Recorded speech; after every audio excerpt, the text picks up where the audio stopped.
ലോകത്ത് ഒരുപാട് ദമ്പതിമാർ നേരിടുന്ന ഒരു പ്രശ്നമാണ് വന്ധ്യത അഥവാ ഇൻഫെർട്ടിലിറ്റി. വന്ധ്യത അനുഭവിക്കുന്നവരുടെ എണ്ണം ദിനം പ്രതി കൂടി വരികയാണ്. ഒരു സ്ത്രീയും പുരുഷനും ഒരു വർഷത്തോളം ഗർഭനിരോധന മാർഗങ്ങളൊന്നുമില്ലാണ്ട് ലൈംഗിക ബന്ധത്തിൽ ഏർപ്പെട്ടിട്ടും ഗർഭധാരണം നടക്കാതിരിക്കുമ്പോൾ മാത്രമാണ് വന്ധ്യത അല്ലെങ്കിൽ ഇൻഫെർട്ടൈൽ എന്ന് നമ്മൾ പറയുന്നത്. വന്ധ്യത സ്ത്രീക്ക് മാത്രമാണെന്ന് കരുതിയിരുന്ന ഒരു കാലമുണ്ടായിരുന്നു.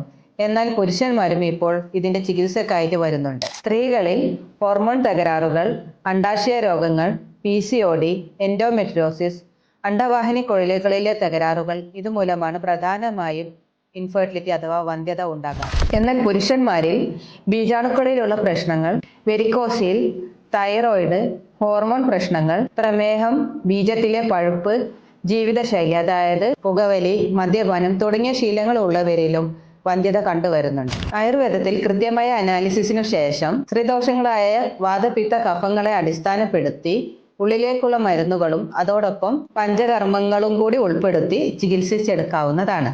Ilaj Ayur Heritage Hospital.